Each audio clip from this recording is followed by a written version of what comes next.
Hello students, good afternoon. पिछली class में हमने प्रपोर्शन किया था, आज हम उसी क्लास को कंटिन्यूएशन में करेंगे। इससे रिलेटेड मैंने आपको होमवर्क भी दिया था, लेकिन ये एक अच्छी बात है कि होमवर्क के डाउट्स तो मेरे पास आए, लेकिन उस दिन की तरह नहीं आए कि सारा क्वेश्चन होमवर्क आपने वापस मुझे ही भेज दिया।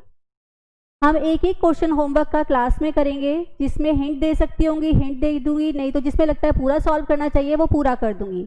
उसके बाद भी प्रॉब्लम रहती है तो कोशिश करूंगी मैं उस कंसेप्ट को या उस क्वेश्चन को दोबारा भी करवा दूंगी। फर्स्ट चैप्टर में हमारे 4 पार्ट हैं, ratio, proportion, indices and logarithm. अभी हम 1-1 पार्ट करके मूव कर रहे हैं। चारों पार्ट एंड होते ही मैं कोशिश करूंगी एक बार चारों का हम भी एक बार रिवाइज कर लें, जिससे हम इस टॉपिक को सिर्फ अपने क्वेश्चंस की प्रैक्टिस करने के लिए रख सके और कंसेप्ट हमारे माइंड में ऑटोमेटिकली स्टोर हो जाए। ठीक है, अब मैंने जो बोला आपको टाइमर लगा के भी प्रैक्टिस करनी है। क्वेश्चन लो, चाहे जो क्वेश्चन आपने किए हुए हैं उन्हें दोबारा करो। उसमें तो आपकी स्पीड नेसेसरीली आनी चाहिए, क्योंकि एक बार हमने अटेम्प्ट किया हुआ है। तो फिर देखो आपकी स्पीड क्या आ रही है और धीरे धीरे उस स्पीड पे आपको काम करना है। कैलकुलेटर पे आपको प्रैक्टिस करनी है कि कीज आपके इस तरह से प्रेस होने चाहिए कि आपको भी नहीं पता चल रहा आपने एक के बाद एक क्या की प्रेस कर दिया। ठीक है, अब हम आज की क्लास शुरू करते हैं प्रपोर्शन से। पहले प्रपोर्शन के थोड़े से कंसेप्ट रिकॉल कर लेते हैं, फिर हम अपने प्रॉब्लम क्वेश्चंस पे आ जाएंगे। प्रॉब्लम क्वेश्चंस मैंने पहले भी बताया आपको, हमारा सारा आईसीआई का मॉड्यूल, प्रीवियस ईयर्स के पेपर्स और जो भी एक्सपेक्टेड है, जो भी हम एग्जामिनर के पॉइंट ऑफ व्यू से सोचते हैं कि क्या क्वेश्चन पेपर में सेट कर सकता है, वो सब हमारे इस मॉड्यूल में कवर हो जाते हैं। कई बार क्या होता है, एक फाइनल सा कंसेप्ट होता है जो अंडरस्टूड होता है कि ये आता है तो ये तो आना ही चाहिए, वो मॉड्यूल में नहीं डालते, तो हम उस कंसेप्ट के बेस के क्वेश्चन भी अपने पार्ट में कवर करते हैं। तो इसको आपको बहुत ज़्यादा प्रैक्टिस करनी है, और इसको प्रैक्टिस करते ही आप अपना मॉड्यूल खुद खोल के देखना कि सारे कंसेप्ट, सारे क्वेश्चन हमारे कवर होते जाएंगे। ठीक है, प्रपोर्शन के पहले हम जितनी प्रॉपर्टीज थी, कंसेप्ट, वो रिकॉल कर लेते हैं, फिर वापस अपने क्वेश्चन पे आ जाएंगे। फर्स्ट था प्रपोर्शन होता क्या है। प्रपोर्शन था क्या हमारा, इक्वालिटी ऑफ रेशोज। रेशोज को इक्वल में रख देते हैं तो प्रोपोर्शन बन जाता है। कैसा है, वो होनी भी तो चाहिए इक्वल में, तो हम चेक करते हैं कि वो इक्वल में है या नहीं है। कई बार हमें यह आता है कि आर दे इक्वल, तो हमें चेक करके बताना होता है कि वो रेशो इक्वल है या नहीं। जैसे एग्जाम्पल लिया था हमने 1/2 और 4/8 का। हमने एग्जाम्पल लिया 1/2 और 4/8 का, मुझे ये बताना था ये प्रपोर्शन में है या नहीं, या ये इक्वल है या नहीं। तो मैंने 4/8 का मल्टीपल ढूंढा, 4 से कट हो रहा था, कट कर दिया, वापस वो 1/2 बन गया, तो ये क्या बन गए, प्रपोर्शन बन गए या इक्वल रेशोज बन गया। ये भी आ सकता है आर दी इन प्रपोर्शन, ये भी आ सकता है are these 2 ratios are equal, बात तो एक ही है। प्रपोर्शन भी क्या था हमारा, इक्वालिटी ऑफ रेशोज, हम ये बात तो एक ही कर रहे हैं ना। ऐसे ही अगर 3/6 लिखा था, मैंने देखा ये 3 का मल्टीपल है, 3 से कट कर दिया, वापस आंसर मेरा 1/2 आ गया। तो प्रपोर्शन में जरूरी नहीं है इक्वालिटी ऑफ 2 रेशोज हो, 2 से ज़्यादा भी हमारा हो सकता है, तो वो इक्वालिटी ऑफ रेशोज बन जाएगा। फिर इक्वल को साइन लिखने के लिए हमने क्या यूज़ किए थे, ये 4 डॉट्स, ये हमने क्या यूज़ किए, 4 डॉट्स। ये क्या डिनोट कर रहे हैं, प्रपोर्शन को, A:B in proportion of C:D। Ratio क्या, 2 डॉट्स को हमने क्या पढ़ा था, is to, A:B in proportion to C:D। इसका मतलब क्या है, इसका मतलब क्या हो गया, A:B means A/B, C:D means C/D, proportion means equal, मतलब A/B is equal to C/D। ठीक है, क्लियर हो गया। उसके बाद हमने क्या देखा, जो A:B इज टू C:D था, उसमें क्या है, A मेरा फर्स्ट प्रपोर्शन काउंट होगा, B सेकंड होगा, C थर्ड होगा और D फोर्थ होगा। अब ये होता है, ये क्या बता रहे हो, तो हमें भी पता चल रहा है ये फर्स्ट पे लिखा है तो फर्स्ट नंबर होगा। ये मैं इसलिए बता रही हूँ क्योंकि ये क्वेश्चंस के हिसाब से मोस्ट इंपॉर्टेंट कंसेप्ट है। मुझे मिसिंग प्रपोर्शन आता है कि थर्ड मिसिंग है, सेकंड मिसिंग है, तो मुझे वो उसी प्लेस पे फिल करना है। मुझे पता होना चाहिए मुझे कौन से नंबर की वैल्यू निकलनी है। अगर मुझे 2, 4, 8 दिया हुआ है, ये तो मुझे पता चल गया कि एक नंबर मिसिंग है, एक प्रपोर्शन मिसिंग है, कौन से वाला मिसिंग है ये कैसे पता चलेगा, तो ये मुझे क्वेश्चन में बताते हैं सेकंड मिसिंग है, तो जो मिसिंग प्लेस है मैं सेकंड नंबर पे क्रिएट करूंगी। इसलिए ये पता होना बहुत ज़रूरी है कि हर प्रपोर्शन का अपना एक सिग्निफिकेंस है, अपना एक रोल नंबर है, और किस रोल नंबर को मुझे निकालना है या किस वैल्यू को मुझे निकालना है। ठीक है, क्लियर हो गया। उसके बाद हमने क्या किया, अगर दो वैल्यूज़ हमारी इक्वल होती हैं तो हम सॉल्व करने के लिए कौन सा रूल लगाते हैं, ये हमने रेशो में बहुत सारे क्वेश्चंस पे यूज़ किया।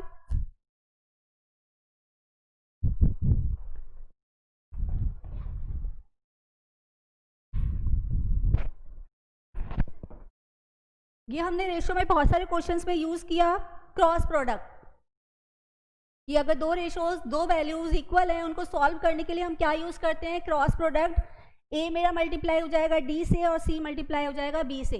तो आंसर क्या आ गया, A D is equal to B सी।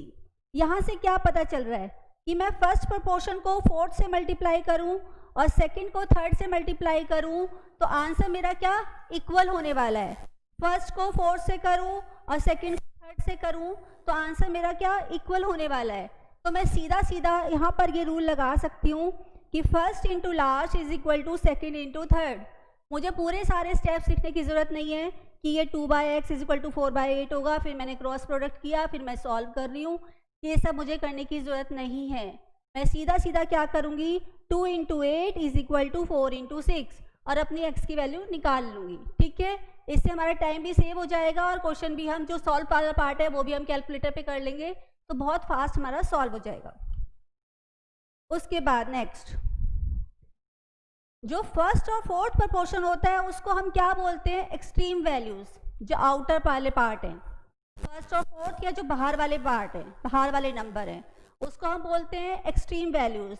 और जो मिडल वाले पार्ट हैं उसको मैं बोलूँगी मीन वैल्यूज। तो इससे क्या कंक्लूजन निकला, क्या प्रॉपर्टी बन गई, अभी हमने निकाली थी A D is equal to B C. इसको हम ये भी ले सकते हैं, product of extreme values is equal to product of mean values. ठीक है, सेकंड और थर्ड को मल्टीप्लाई करेंगे तो मीन वैल्यूज का प्रोडक्ट हो गया, बाहर वाली वैल्यूज ए और डी को प्रोडक्ट किया तो एक्सट्रीम वैल्यूज हो गया। तो product of extreme values is equal to product of mean values. 3-4 तरीके से हमने प्रोपोर्शन सीख लिया। A by B is equal to C by D, A D is equal to B C. उसके बाद क्या सीखा, product of extreme values is equal to product of mean values. इन प्रपोर्शन में लिखना हो तो A is to B in proportion of C is to D. ठीक है, क्लियर। इसके बाद हमने किया था properties of proportion. Properties of proportion में फर्स्ट प्रॉपर्टी तो हमारी क्रॉस प्रोडक्ट होती है, वो हमने कर ली। सेकंड होती है इन्वर्टेंडो। यहाँ से मैंने आपको क्या बोला था, इनवर वर्ड उठा लो। इनवर मतलब इनवर्स। तो हमें क्या करना है, अपनी रेशो का इन्वर्स कर देना है, रिवर्स कर देना है। और ये हमारा मैथ्स का रूल है कि अगर इक्वल का साइन है तो जो भी आप एक साइड कर रहे हो दूसरी साइड, चाहे प्लस हो, चाहे माइनस हो, चाहे डिवाइड हो, चाहे मल्टीप्लाई हो। अगर मैं इस रेशो को इन्वर्स कर रही हूँ तो इधर वाली रेशो को भी क्या इन्वर्स करूँगी। मेरी थी A by B is equal to C by D. Answer क्या आ गया था, A D is equal to B C. मैंने इसको रिवर्स कर दिया, ए बाई बी का इन्वर्स क्या हो गया, B by A. C by D का इन्वर्स क्या हो गया, D by C. Again cross product लगाया तो आंसर क्या आया, B C is equal to A D. Answer invertendo में चेंज नहीं होता। जो मेन प्रपोर्शन का आंसर था वही हमारा आंसर रहेगा। जो हमारा कंसेप्ट था product of extreme is equal to product of mean values, वही रहेगा, चेंज नहीं होगा। थर्ड प्रॉपर्टी होती है ऑल्टरनेंडो। ऑल्टरनेट मतलब एक्सचेंज कर दिया। मैं क्या करती हूँ, अपने मीन वैल्यूज के प्लेस चेंज कर देती हूँ। A is to B in proportion of C is to D था, मैंने बी और सी को एक्सचेंज कर दिया, सी को इधर ले आई और बी को इधर ले गई, तो बन गया A is to C in proportion of B is to D. इससे भी मेरे आंसर पे कोई फर्क नहीं पड़ने वाला, सेम रहेगा। लेकिन इस कंसेप्ट को हम कहेंगे ऑल्टरनेंडो। हमें अपनी सारी प्रॉपर्टीज़ के नाम भी याद करने हैं, क्योंकि एमसीक्यू में कई बार आंसर हमें गिवन होता है, सिर्फ प्रॉपर्टी नाम टिक करना होता है कि इस कंसेप्ट में, इस क्वेश्चन में कौन सी प्रॉपर्टी हमने यूज़ की। ठीक है, नेक्स्ट प्रॉपर्टी कंपोनेंडो। अगर मैं न्यूमरेटर में डिनोमिनेटर ऐड कर देती हूँ और न्यूमरेटर में लिख देती हूँ तो वो क्या बन जाएगा, componendo. Compound add componendo, numerator में डिनोमिनेटर को ऐड करना है और न्यूमरेटर में ही लिख देना है। रेशो के फॉर्म में बोलोगे तो एंटीसीडेंट में कॉन्सिक्वेंट को प्लस करना है, लेकिन लिखना एंटीसीडेंट में है, कॉन्सिक्वेंट में कुछ चेंज नहीं होने। ठीक है, डिविडेंडो। डिविडेंडो मतलब कि आपने उसको कम कर दिया, इसमें आप डिवीजन या ऐसा कोई शॉर्टकट नहीं निकाल सकते। कंपोनेंडो में ऐड करते हैं, डिविडेंडो में माइनस करते हैं। इसमें भी हम करेंगे न्यूमरेटर माइनस डिनोमिनेटर, और लिखेंगे कहाँ, कंपोनेंडो की तरह न्यूमरेटर में। डिनोमिनेटर हमारा, कॉन्सिक्वेंट हमारा चेंज नहीं होगा। ठीक है। अब अगर मुझे कंपोनेंडो और डिविडेंडो को एक साथ लगाना हो, कंपोनेंडो में क्या कर रही थी, add numerator plus denominator, componendo में क्या, डिविडेंडो में क्या कर रही हूँ, न्यूमरेटर माइनस डिनोमिनेटर, तो दोनों मैंने एक साथ कर दिए, ऐड करके डाल दिया न्यूमरेटर में और माइनस करके डाल दिया डिनोमिनेटर में, तो ये क्या बन गया, कंपोनेंडो एंड डिविडेंडो, दोनों टेक्निक एक साथ। इसको शॉर्ट फॉर्म में हम ये भी बोलते हैं यूजिंग सी एंड डी, इसका इनिशियल सी यूज कर लिया और इसका initial D, using C and D. ठीक है, प्रॉपर्टी हो गई। Next property एडेंडो।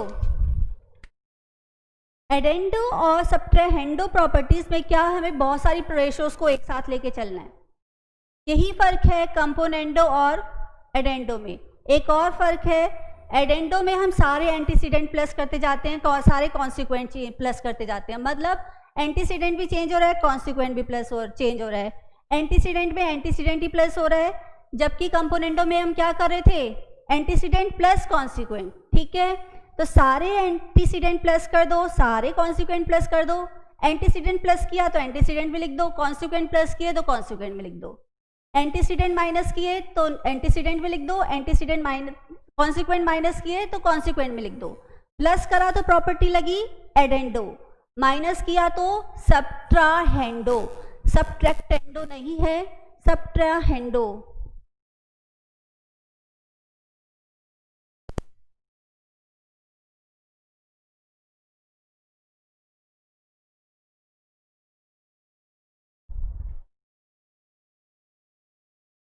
सब्ट्राहेंडो, ये नाम अच्छे से याद कर लेना, क्योंकि ये ऑब्वियस सी बात है, जब एमसीक्यू में ऑप्शन देंगे तो सब्ट्रैक्टेंडो जरूर देंगे, तो हमें सब्ट्रैक्टेंडो को टिक नहीं करना है, सब्ट्राहेंडो को टिक करना है। सी टी की जगह यहाँ अल्फाबेट एच हो गया, इसलिए इसको ध्यान से फोकस करना कि सब्ट्राहेंडो। ठीक है, यहाँ तक हमने सारी प्रॉपर्टीज रिकॉल कर ली।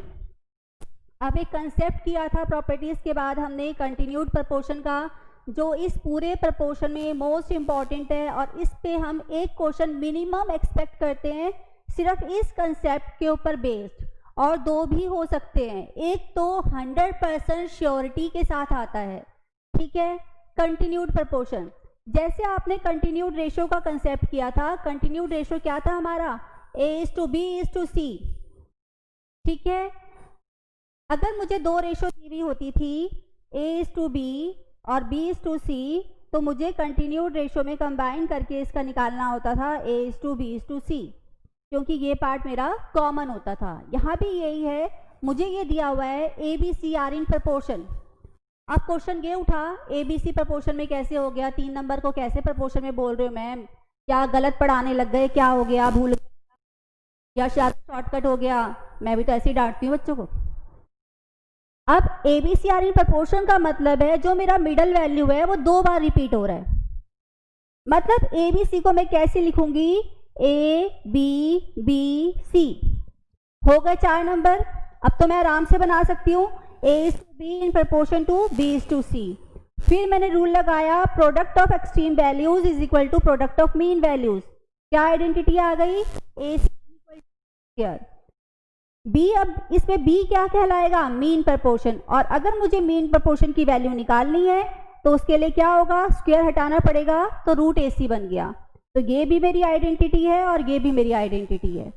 लेकिन जब मैं B is equal to √AC की बात करती हूँ, तो B is equal to √AC मेरी ज्योमेट्रिक मीन, ज्योमेट्रिक प्रोग्रेशन की भी आइडेंटिटी है, कि अगर 3 नंबर्स दिए हुए हैं और मुझे उनमें ज्योमेट्रिक मीन निकालना है तो उसमें मैं यही आइडेंटिटी यूज करती हूँ। तो अगर मुझसे ये पूछा जाए B is equal to √AC किस सीरीज में, किस प्रोग्रेशन में अप्लाई होता है या किसका कंसेप्ट है, तो मैं क्या टिक करूंगी, ज्योमेट्रिक मीन या ज्योमेट्रिक प्रोग्रेशन, दोनों एक ही चीज़ है, और हमारे कोर्स में सीक्वेंस एंड सीरीज में हमें जीपी करना भी है, लेकिन ये वाला क्वेश्चन यहाँ भी इंक्लूड हो जाता है, कवर हो जाता है, तो ये हमें पता होना चाहिए। सारे कंसेप्ट रिकॉल हो गए। अब हम आते हैं अपने होमवर्क पर। होमवर्क में मैंने आपको 26 से 29 तक क्वेश्चन क्लास में करवा दिए थे और 55 तक क्वेश्चन करने के लिए होमवर्क में दिए थे, तो 29 से मैं आगे चलूंगी। 30 क्वेश्चन मेरे पास वैसे भी डाउट में आया है बहुत ज़्यादा, 30 एंड 33, और जिन क्वेश्चंस में मुझे लगता है हिंट दे के काम चल जाएगा मैं सिर्फ हिंट दूंगी, फिर प्रॉब्लम आएगी तो फिर कराऊंगी, क्योंकि मैं ये चाहती हूँ कि आप लोग ट्राई करो। मैं जितनी देर में हिंट दूंगी उतनी देर में क्वेश्चन सॉल्व भी कर सकती हूँ, लेकिन मैं करना नहीं चाहती क्योंकि मुझे आपके पूरे नंबर चाहिए। ठीक है, तो जिनमें मुझे लगता है हिंट देके काम चल जाएगा मैं सिर्फ हिंट दूंगी, और जिनमें मुझे लगता है हाँ पूरा करना चाहिए या जिसके लिए मेरे पास क्वेरीज आई हुई हैं वो मैं क्वेश्चन फुली अटेम्प्ट करूंगी। ठीक है, स्टार्ट करते हैं क्वेश्चन नंबर 30 से। आप भी अपना क्वेश्चन बुकलेट खोल लीजिए। Question number 30।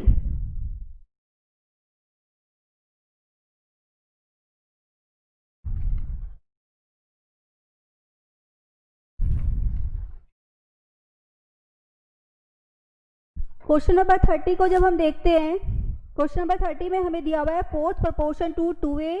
यहाँ जो a2 जो ये प्रिंट है जो सबको कंफ्यूज कर रहा है, इस a2 का मतलब है a स्क्वायर। ठीक है, ये हमें प्रिंटिंग में कई बार वहां भी मिलता है, इसलिए हमने स्पेशली ऐसे लिखवाया है कि आपको इसका मतलब पता होना चाहिए, आप वहां पे कंफ्यूज ना हो। ठीक है, तो इसका मतलब है a स्क्वायर। अदरवाइज आप देखो 32 क्वेश्चन में भी तो स्क्वायर लिखा हुआ है, यहाँ भी तो पावर ऊपर लिख सकते थे, कोई प्रॉब्लम थोड़ी ना थी, टाइपिंग एरर नहीं है।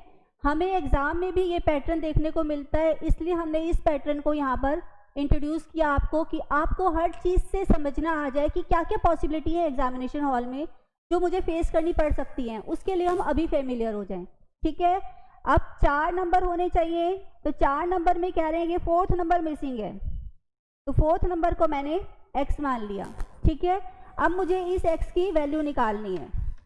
अब मैं पूरे स्टेप तो लिखूंगी नहीं, ऐसे करके ये ऐसे तो मैं नहीं लिखूंगी, मैं क्या आइडेंटिटी लगाऊंगी, product of extreme values is equal to product of mean values. ठीक है, x की वैल्यू निकालनी है, a स्क्वायर c/2a, a से हमारा a कैंसिल हो गया, आंसर क्या आ गया ac/2, और हम सिंप्लीफाई नहीं कर सकते, अपने ऑप्शन में देखते हैं तो मेरा ऑप्शन क्या जाता है, ऑप्शन ए।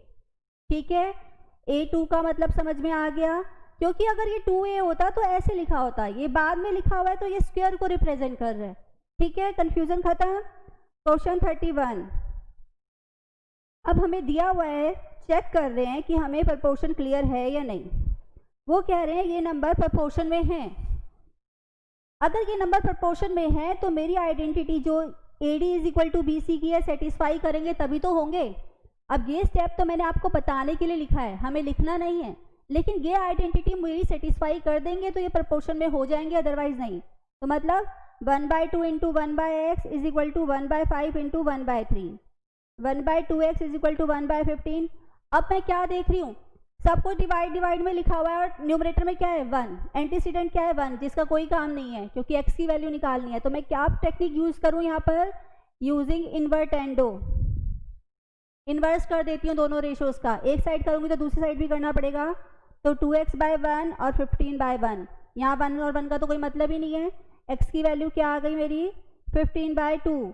इस ऑप्शन को मैं चेक करती हूँ तो मुझे मिलता है ऑप्शन सी। ठीक है, क्वेश्चन नंबर 32 में हमें मीन प्रोपोर्शनल निकालना है। मीन प्रोपोर्शनल मैंने बी मान लिया जिससे मुझे रिकॉल करना इजी रहे, ABC यहाँ चल भी नहीं रहा था। मीन प्रोपोर्शनल की क्या आइडेंटिटी है, here is equal to first and last term.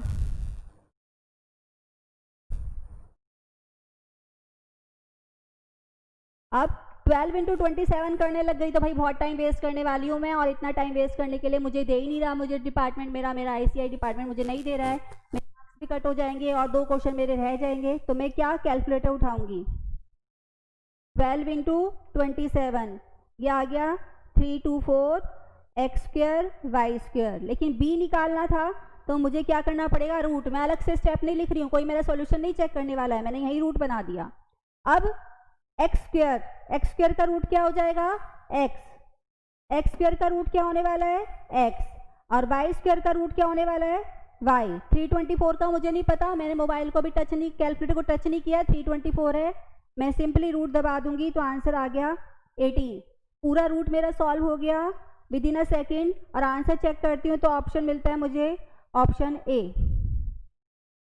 ठीक है, क्लियर है। पहले आप ये सॉल्यूशन नोट कर लो फिर आगे करते हैं।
ठीक है, नोट हो गया।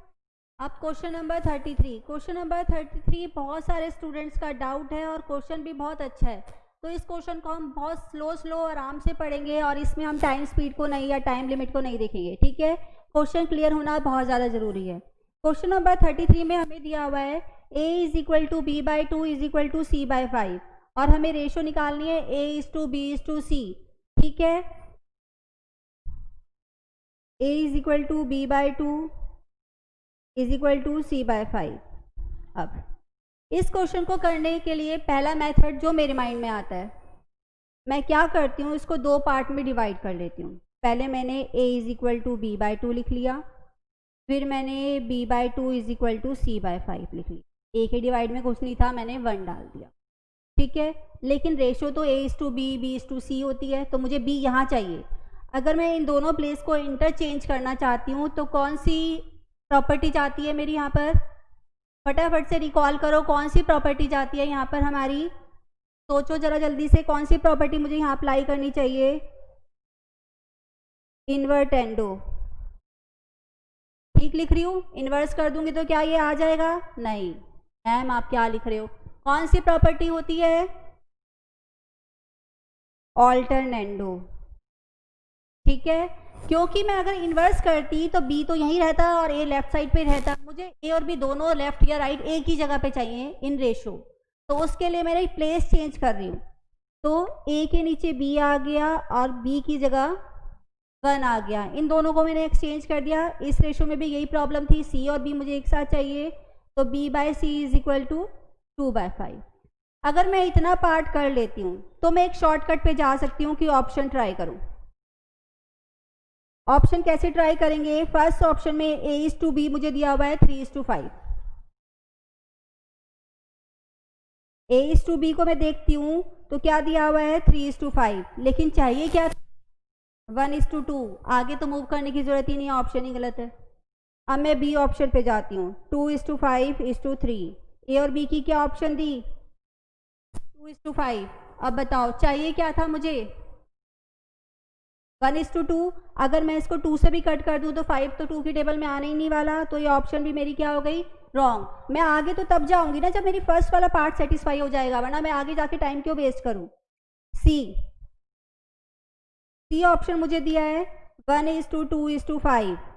पहले मैं क्या करूंगी? ए और बी की रेशो सेटिस्फाई करने की कोशिश करूंगी, ठीक है भाई 1:2 आ रहा है। फिर मैंने b:c की चेक करी, ठीक है ठीक आ रहा है, तो ये ऑप्शन मेरा क्या हो गया? ठीक। जब ये ऑप्शन ठीक हो गया तो मैं डी पे जाऊं क्यों? ठीक है, डी वैसे भी नन ऑफ दीज था इस क्वेश्चन में, नन ऑफ दीज नहीं भी होता तो मुझे जाने की जरूरत नहीं थी। ये तो था एक पार्ट, यहाँ तक तो हमारा कॉमन चल रहा है। अब मैं ऑप्शंस पे नहीं जाना चाहती या प्रॉपर सॉल्यूशन सीखना चाहती हूँ, तब मैं क्या करूँगी? तब हम क्या करेंगे? a:b लिखा जो हमने रेशो में सीखा था। दूसरी रेशो क्या है? b:c 2:5। फिर हम क्या करते थे? इसको इससे मल्टीप्लाई, इसको इससे मल्टीप्लाई, इसको इससे मल्टीप्लाई। 1:2, 2 2 ज़ा 4, 2 5 ज़ा 10। सारी टर्म्स मुझे क्या लग रही हैं? 2 का मल्टीपल लग रही हैं। 2 से कट कर दिया तो आंसर आ गया मेरा। तो ये दोनों आंसर मेरे सेम आ गए। मैं कैसे भी कर सकती हूँ। कई बार क्या होता है, टाइम बचाना इंपॉर्टेंट नहीं होता, क्वेश्चन ठीक करना ज़्यादा इंपॉर्टेंट होता है। अगर मैं इसमें फ्रीली फील नहीं कर रही उस टाइम, या मुझे अच्छे से रिकॉल नहीं हो रहा, मेरे माइंड में कुछ कंफ्यूजन लग रही है, तो बेटर है मैं यहाँ जाऊँ। टाइम नहीं इतना ज़्यादा यूज़ हो रहा क्योंकि हम स्पीड बना चुके हैं, और अल्टीमेटली मुझे पता है रेशो तो मैं इसमें भी चेक कर रही हूँ ना, एफर्ट्स तो मैं इसमें भी डाल रही हूँ, और कंसेप्ट दोनों ठीक है, आंसर दोनों से ठीक आ रहा है, तो हम ये भी अप्लाई कर सकते हैं। ज़रूरी नहीं है हर जगह हम अपना मैथ्स दिखाएं, ठीक है। दोनों तरीके से आप कर सकते हो। इस क्वेश्चन को नोट करो, नोट करो, मैं एक बार दोबारा एक्सप्लेन कर दूंगी, फिर हम आगे चलेंगे।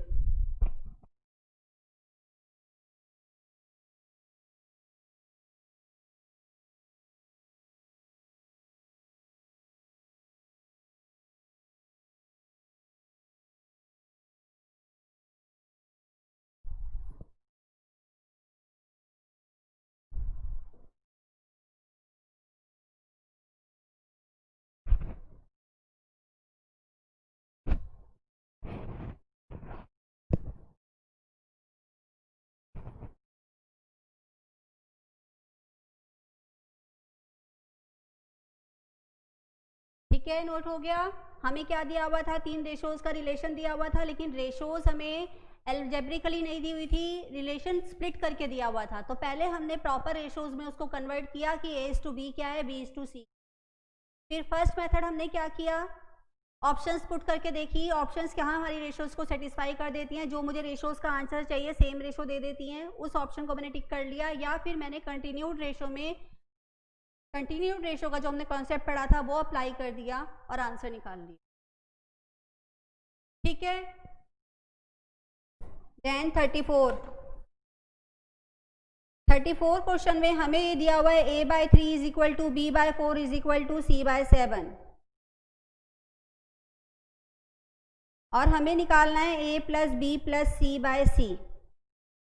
सबसे पहले मुझे क्या प्रॉपर्टी पे ही जाना है, चाहे आप प्रॉपर्टी खोल के आगे पीछे करके देखो कोई बात नहीं है, पहले कंसेप्ट क्लियर करेंगे फिर स्पीड बढ़ाएंगे। ठीक है, अब मेरे को दिख रहा है कि न्यूमरेटर में सारे एंटीसीडेंट प्लस कर दिए, माइंड में जोड़ डालो ऐसी कौन सी थी, सिर्फ एंटीसीडेंट प्लस किए हैं। अगर न्यूमरेटर या डिनोमिनेटर या कॉन्सिक्वेंट को भी टच किया होता तो मैं कंपोनेंटों के बारे में सोच सकती थी, लेकिन सिर्फ एंटीसीडेंट को प्लस किया है, तो कहाँ क्या प्रॉपर्टी हुई, एडेंडो।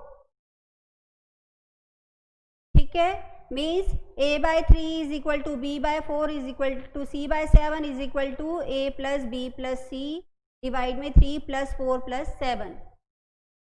A plus B plus C, 3 plus 4 plus 7 कर लो, 7 7 14।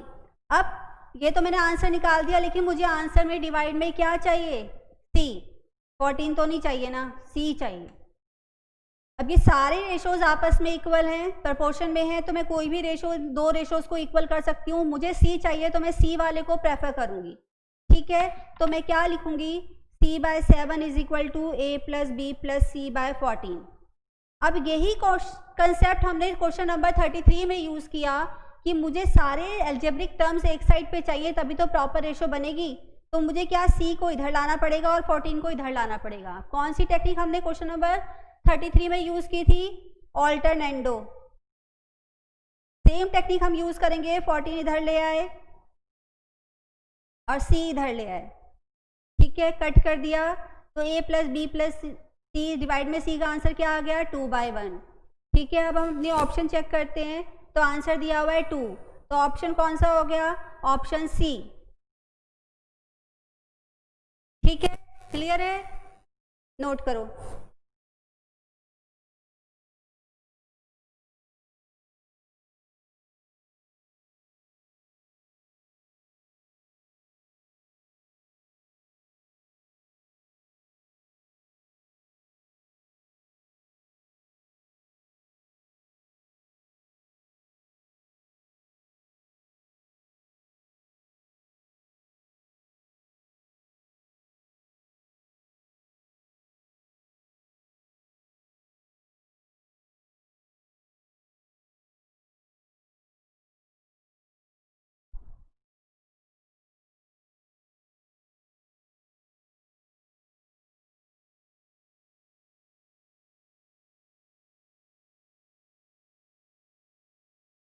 हो गया नोट, क्वेश्चन नंबर 35।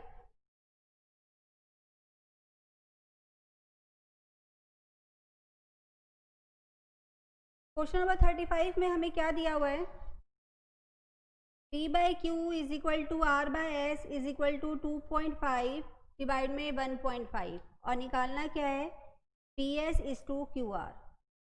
ठीक है, ये हमारा क्वेश्चन है।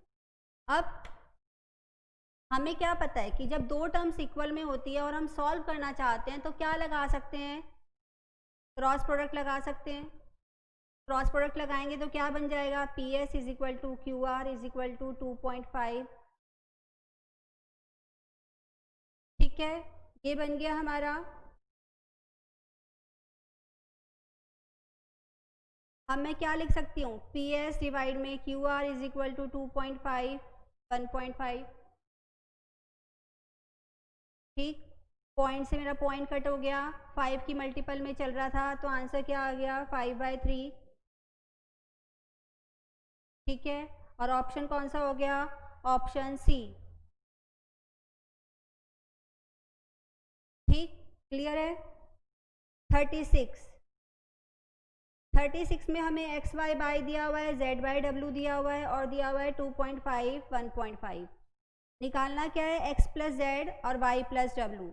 मतलब एंटीसीडेंट में एंटीसीडेंट प्लस किया, कॉन्सिक्वेंट में कॉन्सिक्वेंट प्लस किया, कौन सी प्रॉपर्टी लग गई, कंपोनेंडो एक ही जगह लगती है, डिविडेंडो में माइनस होता है, दोनों साथ में लगाते हैं तो एक प्लस एक माइनस होता है, वो भी नहीं लगी, सब प्लस चल रहा है। और ऊपर वाली टर्म ऊपर वाले में, डिवाइड वाली टर्म डिवाइड वाले में, तो इसका मतलब क्या हो गया, कौन सी प्रॉपर्टी लगी, एडेंडो।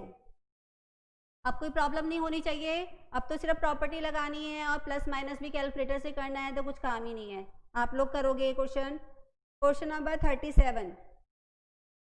क्वेश्चन नंबर 37 में हमें क्या दिया हुआ है कि 5x माइनस 3y डिवाइड में 5y minus 3x is equal to 3/4 और मुझे वैल्यू निकालनी है x इज टू y की। अब इसको कैसे सॉल्व करना चाहिए, किस तरीके से आप इसको सॉल्व करना चाहिए, सोचो 2 सेकेंड, फिर मैं करती हूँ।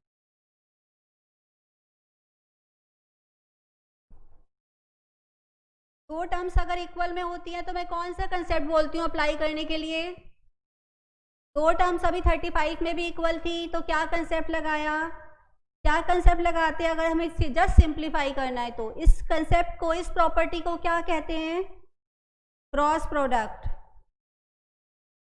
सारी प्रॉपर्टी, सारी टर्म्स अच्छे से रिवाइज करते रहो, जैसे ही चारों टॉपिक फर्स्ट चैप्टर के कन्वर्ट होते हैं, कंप्लीट होते हैं, मैं सारी प्रॉपर्टीज बुलवाऊंगी आप लोगों से, इसलिए प्रिपेयर रहो उस चीज के लिए। क्रॉस प्रोडक्ट करो, 4 से मल्टीप्लाई कर देंगे न्यूमरेटर को और डिनोमिनेटर को 3 से, 20x minus 12y is equal to 15y minus 9x। x वाली टर्म एक साइड पे ले आते हैं, तो x वाली टर्म एक साइड पे लेके आते हैं तो क्या बन जाएगी, 5y minus 3x, 5x minus 3y is equal to 3/4। Solve करो, फिर मैं करती हूँ, सिर्फ क्रॉस मल्टीप्लाई करके सिंपली वैल्यू निकालनी है।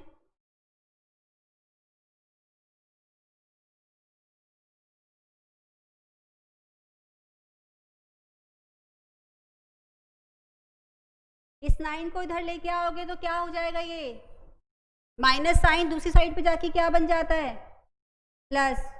ये पाई तो यहाँ है और इस टर्म को इधर लेके जाऊंगी तो ये माइनस साइन क्या हो जाएगा, plus. 29x is equal to 27y। अब y को तो मैं यहाँ डिवाइड में डाल देती हूँ और नंबर को यहाँ डाल देती हूँ, तो रेशो क्या आ गई मेरी, 27:29। ऑप्शन चेक करते हैं तो कोई भी ऑप्शन नहीं है, तो आंसर क्या हो गया मेरा, none of these, option D. None of these वाले क्वेश्चन बहुत ध्यान से करना है, बार बार बताती हूँ आपको, क्योंकि हो सकता है हम कोई कैलकुलेशन एरर कर रहे हो जो नोटिस में ना आए और हम नन ऑफ दीज को टिक कराएं, तो नन ऑफ दीज हमेशा क्रॉस चेक करने के बाद टिक होता है।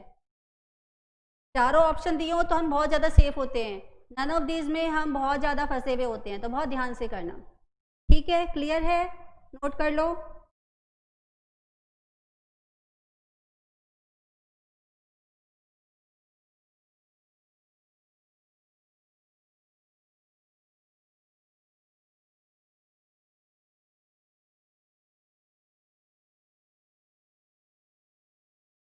हो गया। नेक्स्ट क्वेश्चन दिया हुआ है हमें 38 में, a:b दिया हुआ है 3:2 और b:c दिया हुआ है हमें 3:5। हमें निकालना है a:b:c। अभी हमने ये कंसेप्ट कहाँ पे यूज़ किया था, किस रेशो में अभी हमने ये कंसेप्ट यूज़ किया था, a:b:c, क्वेश्चन नंबर 33। दोनों तरफ मेथड से किया था, एक मेथड ऑप्शन ट्राई करके किया था, थर्ड हमने कंटिन्यूड रेशो के कंसेप्ट से किया था सेकंड। तो ये क्वेश्चन आप खुद से ट्राई करोगे और दोनों ऑप्शन से ट्राई करना। अभी हमें अपने आप को स्ट्रॉन्ग बनाना है, एग्जाम में क्रॉस चेक करने के लिए भी अपने आप को प्रिपेयर करना है कि मैं 100% श्योर होनी चाहिए कि ये टिक कर रही हूँ तो यही इसका आंसर है, गलत होने का कोई चांस ही नहीं है। ठीक है, क्वेश्चन नंबर 39, इसमें हमें दिया हुआ है x is equal to 2, y is equal to 3, z is equal to 7 और हमें वैल्यू निकालनी है 2x minus 5y plus 4z divide में 2y, इसकी वैल्यू निकालनी है। ठीक है, अब इसको कैसे करें, बहुत अजीब सा क्वेश्चन हो गया। अगर मैं बोलूँगी एडेंडो के लिए कन्वर्ट कर दो, बीच में सबटेक्टेंडो भी आ गया, बहुत लंबा क्वेश्चन हो जाएगा, मेरे पास टाइम नहीं है इतना। कर सकते हैं वो भी, लेकिन मेरे पास टाइम नहीं है इतना। तो मैं क्या करूँगी, इसको इक्वल टू के मान लेती हूँ। अब x की वैल्यू क्या आ गई 2k, y की वैल्यू 3k, z की वैल्यू 7k। k भी तो कट होने वाला है, k लिख के भी क्या फ़ायदा। तो मैं सिंपली x की वैल्यू 2, y की वैल्यू 3 और z की वैल्यू 7 पुट करूँगी और सॉल्व कर दूंगी, क्योंकि मुझे टाइम बचाना है, मैथ्स नहीं दिखाना। कंसेप्ट जरूर आने चाहिए, हम तभी कर पाएंगे। शॉर्टकट हो चाहे लॉन्ग कट, होगा तभी जब कंसेप्ट माइंड में क्लियर होगा। लेकिन हमें सारे मेथड, सारे स्टेप्स लिखने नहीं है। मुझे पता है लास्ट में के कैंसिल होना है, के लिखने में टाइम वेस्ट करूँ, फिर कॉमन लूँ, फिर काटूँ, फिर आंसर दूँ, तो फायदा क्या है, के लिखने की जरूरत क्या है। तो हम सिंपली x की वैल्यू 2 पुट कर देते हैं, y की 3 और z की 7।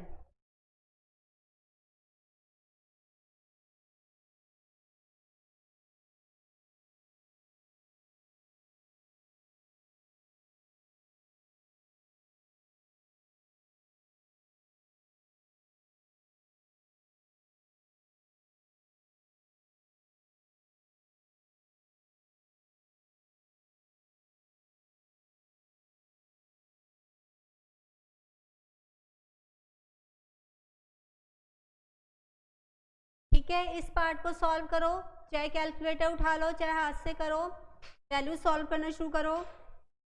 अब यहाँ क्या प्रॉब्लम है, 7 4 28, मुझे भी कैलकुलेटर की आदत पड़ गई, 7 4 मैं भी 21 लिख रही हूँ। 7 4 28 प्लस माइनस करके आंसर निकालो। ऐसी मिस्टेक, सिली मिस्टेक्स के लिए हम कहते हैं कि हमारे पास सेकंड ऑप्शन होना चाहिए अपने क्वेश्चन को ट्राई करने के लिए। और बेटर है कि छोटी मोटी जो भी मल्टीप्लिकेशन हो उसके लिए कैलकुलेटर ही उठाओ, क्योंकि जब हम स्पीड की बात करते हैं तो स्पीड में कोई भी 2 4 10 भी लिख सकता है, क्योंकि हम एक माइंड में हमारे कंसेप्ट, आइडिया, स्पीड, बहुत कुछ चल रहा होता है। और ओवल भी फिल करना है, नीटनेस भी करनी है, क्वेश्चन भी पढ़ना है। तो जब कैलकुलेटर की ऑप्शन है तो बेटर है आप कैलकुलेटर पे सॉल्व करते जाओ। ठीक है, अब इसको प्लस माइनस करना है, 4 माइनस 15 प्लस 28, आंसर क्या आ गया 17, डिवाइड में 6। ऑप्शन चेक करते हैं अपने क्वेश्चन में, क्वेश्चन नंबर 39 के ऑप्शंस क्या क्या हैं, तो ऑप्शन नंबर हमारा डी जाता है इसमें। अब इसमें चारों ऑप्शंस पे वैल्यू दी हुई थी, अगर मैं ये गलत लिख भी देती तो मैं आइडेंटिफाई कर लेती, इसीलिए मैं कहती हूँ नन ऑफ दिस सबसे डरावना होता है, उसको तो बहुत केयरफुली हमें करना चाहिए। ठीक है, क्वेश्चन नंबर 40, इस टाइप के क्वेश्चन तो आपको मैं बता ही रही हूँ बहुत आते हैं। ये भी हमारा क्वेश्चन नंबर 38 जैसा है, कंटिन्यूड रेशो, ये मैं नहीं कराऊंगी, आप लोग करो, फिर प्रॉब्लम आएगी फिर मैं करूंगी। इतनी देर मैंने बोला शायद मैं कर भी देती, लेकिन मैं नहीं करना चाहती। आप ऑप्शन से ही ट्राई करो ना। फर्स्ट सेकंड ऑप्शन में देखो एक्स वाई का रिलेशन एस्टेब्लिश हो रहा है। जैसे मैं ए ऑप्शन एक डिस्कस कर लेती हूँ। ए ऑप्शन में पहले हमें A:B दिया हुआ है 2:3, फिर हमें क्या लिखा मैंने, x:y दिया हुआ है 2:3 एंड y:z दिया हुआ है 4:3। मैं ऑप्शन ए डिस्कस कर रही हूँ आपके साथ 2:3:4। फर्स्ट में क्योंकि रेशो निकालनी है एक्स वाई जेड की, तो एक्स वाई जेड की रेशो, तो एक्स वाई की रेशो तो मेरी ठीक आ रही है, तो मुझे फर्दर मूव करना चाहिए। जब मैं वाई जेड की रेशो देखती हूँ तो ये सेटिस्फाई नहीं कर रही, क्योंकि मुझे चाहिए रेशो 4:3 और ये दे रहे हैं मुझे रेशो 3:4, तो ये ऑप्शन मेरा क्या हो गया, कैंसिल, रिजेक्ट। तो आप सिर्फ ऑप्शन से ही ट्राई कर लो, वो भी ओरली ट्राई करते जाओ पेपर में देख के, तो ऐसे बना के कि कौन सी कंडीशन, दोनों कंडीशन सेटिस्फाई हो गई तो वो मेरा आंसर हो गया। ठीक है, ये आप लोग करोगे। अब ये तो कैलकुलेटर वाला क्वेश्चन दे दिया जिसकी हमने ट्रिक भी सीखी हुई है, ये भी हमसे प्रैक्टिस करवाते रहते हैं। 750 को 3 पार्ट्स में डिवाइड करना है, इसी तरह हमें अपने क्वेश्चन को नोट करना है, पूरा पूरा नहीं लिखना। और रेशो दी हुई है 4 5 6। ठीक है, तो पहले वाले को कितना मिलेगा, पहले मैं सम ऑफ द रेशोज निकाल लेती हूँ, 4 + 5 + 6। सम ऑफ द रेशोज निकाला, 4 + 5 + 6, इट इज 15। डिवाइड में वाला डाला 15, इक्वल इनटू फर्स्ट वाले को 4, सेकंड वाले के लिए सिर्फ 5 दबाना है, थर्ड वाले के लिए 6, और हर एक के उसके बाद हमें इक्वल दबाते जाना है। ठीक है, अब क्या होता है, 750 को मैंने डिवाइड किया 15 से, इक्वल दबा दिया 50, इनटू करना है 4 से, 200, 5 से 250, 6 से 300। ऑप्शन क्या हो गया? ए। ठीक है, क्लियर? नोट कर लो ये वाले क्वेश्चंस, फिर आगे करते हैं। 38, 39, 40 एंड 41।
ठीक है, नोट हो गया। कैलकुलेटर पे भी सॉल्व करके देख लो एक बार, क्या आप कैलकुलेटर पे सेम ट्रिक से सॉल्व कर पा रहे हो या नहीं। पहले सम निकालना है, मेन वैल्यू को डिवाइड करना है सम से। Equal into 4 is equal to 200।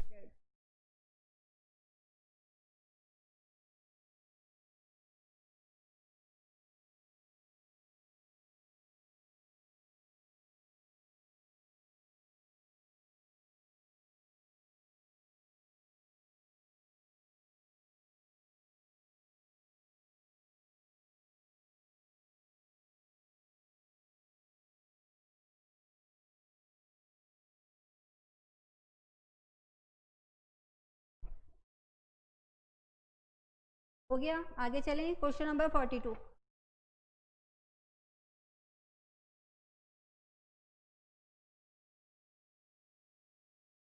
Question में हमें दिया हुआ है 3 पर्सन्स की एज है, उनका टोटल करते हैं तो 150 आता है। 10 साल पहले की मैं उन तीनों पर्सन्स की एज देखती हूँ तो वो रेशो थी 7:8:9। अब ये एक मैथ्स का प्रॉपर क्वेश्चन है, जो अगर मैं स्टेप लिखने लग गई तो मेरा पूरा पेज भर देता है। तो इसमें बेटर है हम हमेशा ऑप्शन पे जाएं, लेकिन ऑप्शन पे जाने के लिए मुझे रिलेशन पहले बनाना पड़ेगा, तभी मैं ऑप्शन पे जा सकती हूँ। ऑप्शन ट्राई किस पे करनी है ये तो पता होना चाहिए ना, मैं हवा में तो हाथ पैर नहीं मार सकती। तो मैं रिलेशन बनाऊंगी, फिर रिलेशंस पे 1 बाय 1 सारे ऑप्शंस पुट करके देखूंगी। जो मेरी दोनों कंडीशन, प्रेजेंट एज का टोटल 150 होना चाहिए और 10 साल पहले वाली एज का रेशो वही होना चाहिए जो ये मुझसे मांग रहे हैं, दोनों कंडीशन सेटिस्फाई कर देगा, वो मेरा आंसर हो जाएगा। क्योंकि जो ऑप्शंस होती हैं वो इस टाइप की मिलती जुलती होती हैं।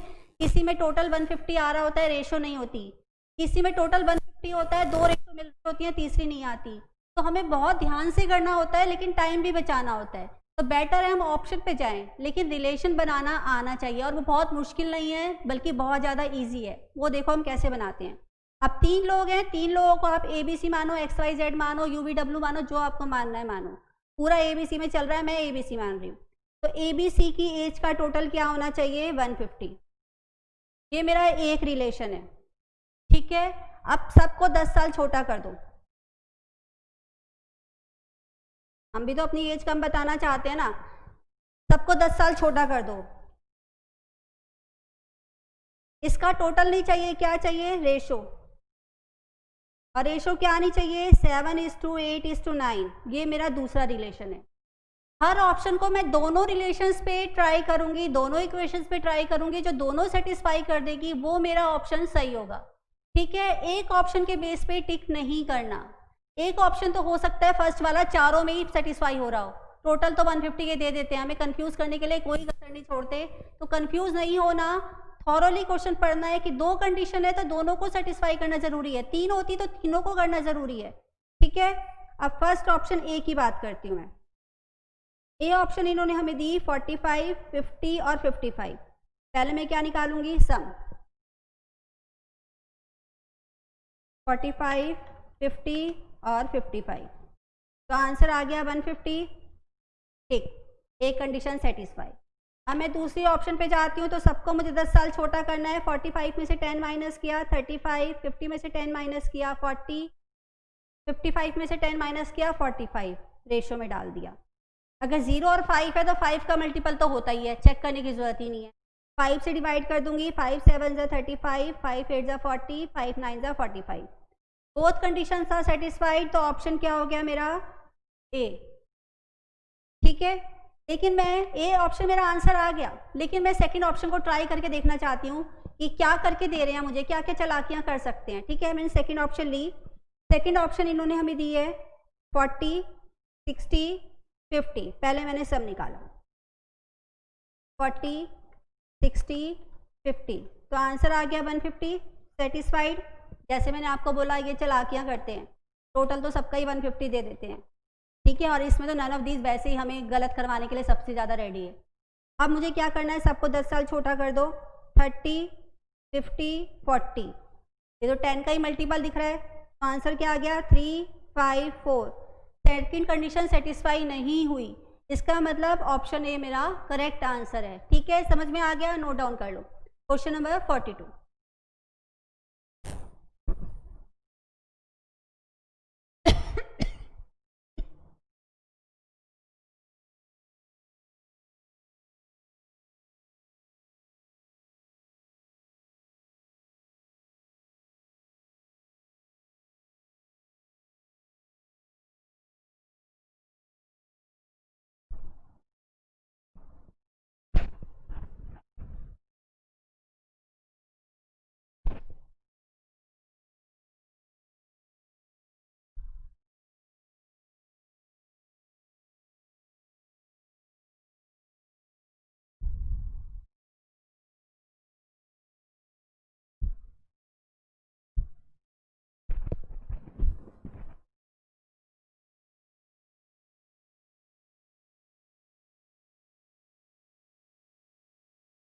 ठीक है, नोट हो गया। Question number 43। 43 क्वेश्चन में ये हमें 4 नंबर दे रहे हैं और खुद ही बता रहे हैं कि ये प्रपोर्शन में नहीं है। हमें चेक करने के लिए नहीं बोला, खुद ही बोल रहे हैं कि चारों नंबर प्रपोर्शन में नहीं है। फिर हमें बता रहे हैं कि फोर्थ टर्म है वो एक ऐसा नंबर है जो हमें गलत लग रहा है, अगर मैं उसको चेंज कर दूं तो टर्म्स प्रपोर्शन में हो जाएगी। तो आप बताओ फोर्थ टर्म है क्या? तो फोर्थ टर्म गलत थी तो दी क्यों? यही लिख देते फोर्थ टर्म मिसिंग है, बात तो एक ही हुई ना। फोर्थ टर्म गलत लिख दी और कह रहे हैं फोर्थ टर्म चेंज कर दो तो नंबर प्रपोर्शन में हो जाएंगे। या ये हमें कह देते फोर्थ टर्म मिसिंग है, फोर्थ टर्म निकाल दो, बात एक ही है। क्योंकि अभी भी हम फोर्थ टर्म को क्या कर देंगे? इग्नोर कर देंगे। जब गलत है तो मैं उसको लेके क्यों चलूं? ठीक है, तो फोर्थ टर्म गलत दी हुई है या नहीं दी हुई, बात एक ही है, क्योंकि हमें सही टर्म लेके ही क्वेश्चन सॉल्व करना है। तो मुझे जो टर्म्स दी हुई हैं, नंबर्स जो दिए हुए हैं वो दिए हुए हैं 14, 16, 35, 42। अब कह रहे हैं ये गलत है, तो मैं इसको मानूंगी ये एग्जिस्ट ही नहीं करती। मैं फोर्थ नंबर किसको लूंगी? एक्स को। ठीक है, अब क्या आइडेंटिटी लगाऊंगी? Product of extreme values is equal to product of mean values. X की वैल्यू क्या होगी? 16 इंटू 35 बाय 14। अब इसके लिए हम क्या उठाएंगे? वापस अपने कैलकुलेटर उठाएंगे। 16 इंटू 35 डिवाइड में 14, आंसर क्या आ गया? 40। ऑप्शन देखते हैं, तो ऑप्शन जाती है हमारी बी।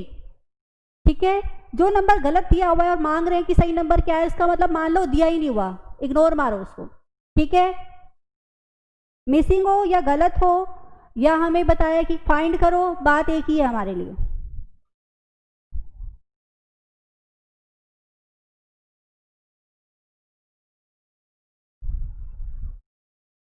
हो गया, नोट कर लिया? छोटा सा था। फैन चलाने की भी स्पीड बढ़ानी है, करने के साथ साथ हर चीज पे काम करना है। क्वेश्चन 44। मेरे पास पेज एक्स्ट्रा है लेकिन मैं यहीं करना चाहती हूँ क्योंकि मैं लिखना भी कम से कम चाहती हूँ, मुझे भी स्पेस कम मिलेगा, है ना। तो इस तरह से भी हम अपने आप को कंट्रोल करते हैं। अभी तक हमें आदत है हर चीज़ को इलेबोरेटली लिखने की, और वो अच्छी आदत है, मैं ये नहीं कह रही कि बेकार आदत है, फ्यूचर में वही काम आने वाली है। लेकिन जैसा जिस टाइम हमें चाहिए उस टाइम से हमें मोल्ड होना पड़ता है, और होना भी चाहिए। जो एडजस्टेबल होता है वही सक्सेसफुल होता है। ठीक है, क्वेश्चन नंबर 44। 44 में हमें दिया हुआ है x by Y is equal to Z by W. ये हमें दिया हुआ है, लेकिन वो कह रहे हैं अगर मैं इसको कन्वर्ट कर देता हूँ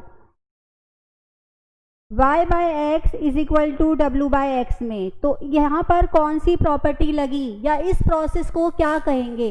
कौन कौन सी प्रॉपर्टी थी? फर्स्ट थी क्रॉस प्रोडक्ट, दूसरी इन्वर्टेंडो, तीसरी property alternendo, fourth property componendo, dividendo, componendo and dividendo both, addendo, सब्ट्राहेंडो।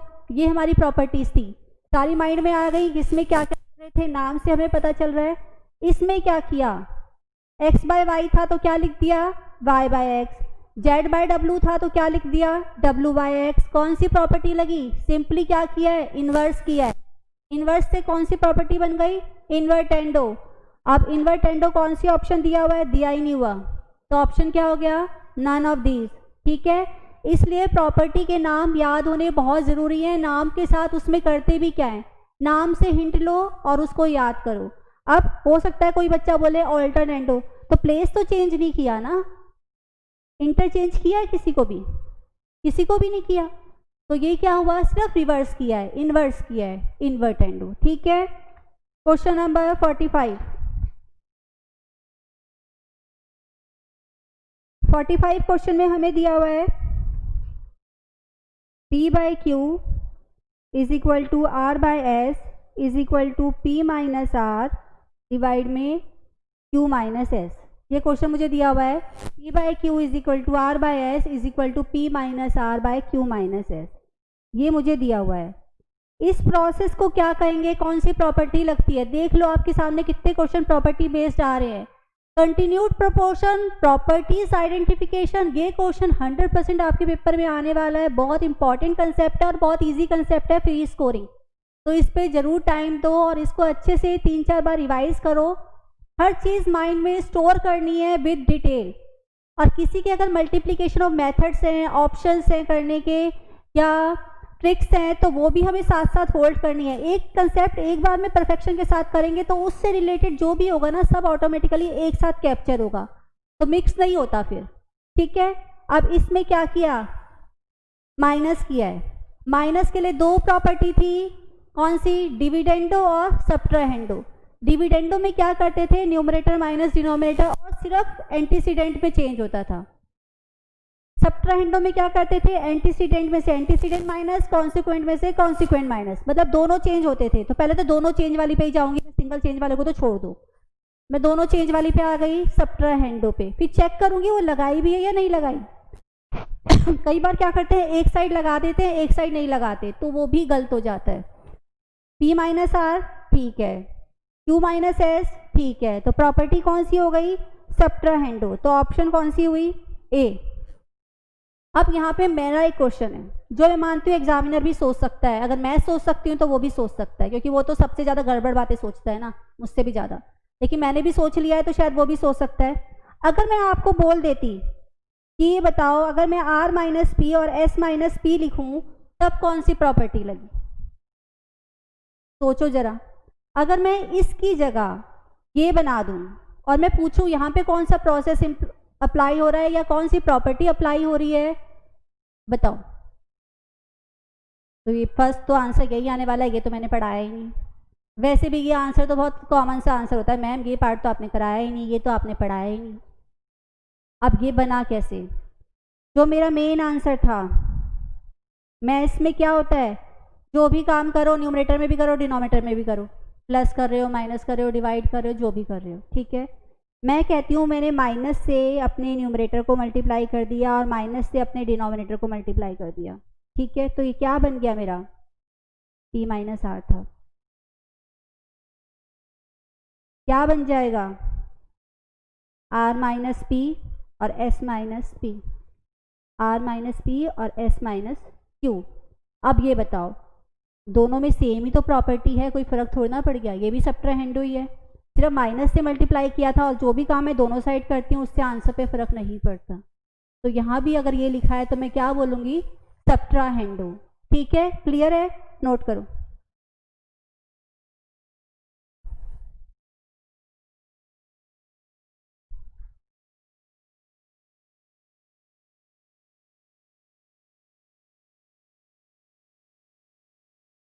Property का नाम अच्छे से याद करना है, सब्ट्रैक्टेंडो नहीं है, सब्ट्राहेंडो है, एच है, सब्ट्राहेंडो।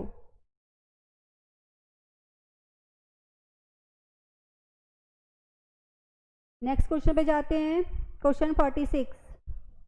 46 क्वेश्चन भी हमारा प्रॉपर्टी बेस्ड क्वेश्चन है, जो मैं नहीं चाहती करवाना, लेकिन फिर भी एक बार डिस्कस करते हैं। अगर हमें ये दिया हुआ है और हमें बोला गया अगर मैं ऐसे लिख दूँ a plus B, a minus B और c plus D, c minus D, तो यहाँ पर कौन सी प्रॉपर्टी अप्लाई हुई? अब मैं इसका आंसर नहीं देना चाहती, मैं खुद चाहती हूँ कि आप प्रॉपर्टीज़ देखो, खुद आंसर चेक करो और खुद ऑप्शन टिक करो। मैं इसका आंसर नहीं दूंगी। Question number 47।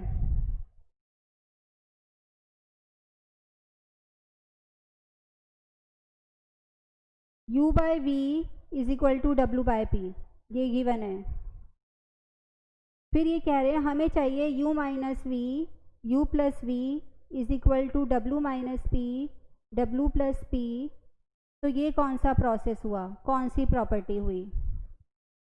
अगर मुझे इसका आंसर पता चल गया तो इसका आंसर भी पता चल जाएगा, ठीक है। लेकिन मैम जब मैं इसकी प्रॉपर्टी आइडेंटिफाई कर रही थी तो पहले हम कंपोनेंडो लिखते हैं फिर डिविडेंडो लिखते हैं। प्रॉपर्टी यही है, C and D, D and C तो नहीं है, सी एंड डी है, तो पहले प्लस होना चाहिए फिर माइनस होना चाहिए। लेकिन जब मैं 47 देखती हूँ तो पहले माइनस है फिर प्लस है, मतलब पहले इन्होंने सी एंड डी लगाई, कंपोनेंडो एंड डिविडेंडो, फिर उसका क्या कर दिया, इन्वर्टेंडो कर दिया, दो प्रॉपर्टी लगा दी एक साथ। लेकिन जो ऑप्शन है वहाँ तो एक एक ही प्रॉपर्टी दी हुई है, उसमें भी कंपोनेंडो डिविडेंडो तो है ही नहीं, लास्ट वाली दी हुई है। सिर्फ इन्वर्टेंडो करके तो ये आंसर मेरा आएगा नहीं, तो मैं कौन से ऑप्शन पे जाऊंगी, डी, नन ऑफ दीज, ठीक है। क्योंकि ये क्या है, सी एंड डी का इन्वर्स है, पहले सी एंड डी लगाई है फिर उसका इन्वर्टेंडो कर दिया है। सीधा इन्वर्टेंडो करती तो क्या बनता, V by U is equal to P by W. ठीक, क्लियर है। क्वेश्चन 48। क्वेश्चन 48 में 12 दिया हुआ है, 16 दिया हुआ है, फिर यहाँ पे स्टार बना दिया और फिर 20। स्टार का मतलब क्या है कि ये वैल्यू मिसिंग है, ये हमारे लिए काम है जो हमें सॉल्व करना है, ठीक है। क्या प्रॉपर्टी लगाएंगे, product of extreme values is equal to product of mean values, means 12 into 20 is equal to 16 into X, 12 into 20 divide में 16 इज टू एक्स। कैलकुलेटर से सॉल्व कर सकते हो, कैलकुलेटर पे सॉल्व करो, आंसर निकालो फास्ट। एक्स की वैल्यू क्या आ गई हमारी 15, और ऑप्शन कौन सा ठीक हो गया, सी, ठीक है।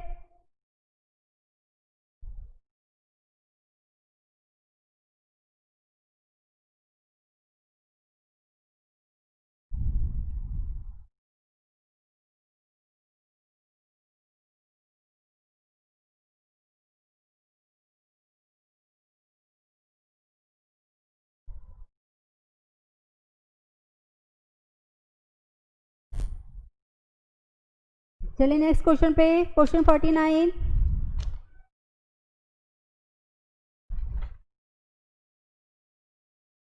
क्वेश्चन 48 और 49 बिल्कुल सिमिलर क्वेश्चन है, अपनी क्वेश्चन बुकलेट पे देखिए, बिल्कुल सेम टाइप के क्वेश्चन है, ठीक है। सेम प्रॉपर्टी लगनी है, सेम टाइप से सॉल्व करना है, तो ये क्वेश्चन आप लोग होमवर्क में करोगे, मैं नहीं करूँगी।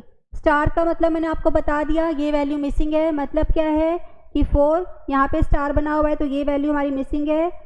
अब यहाँ पे दिया हुआ है 13.5, ठीक है। मैम ये टर्म कंफ्यूज कर रही है, 13.5, 13.5 का क्या मतलब है, 13.5 का मतलब है 13.5, ठीक है।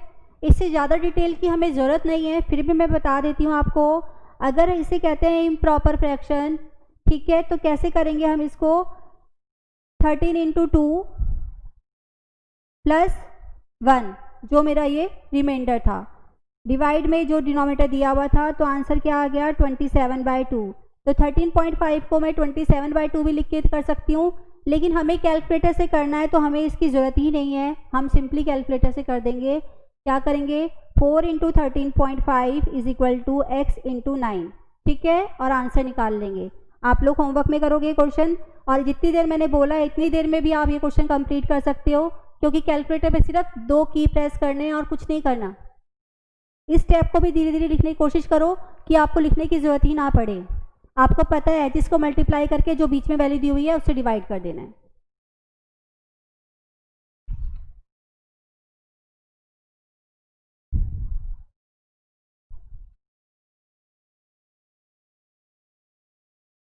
कर लिया?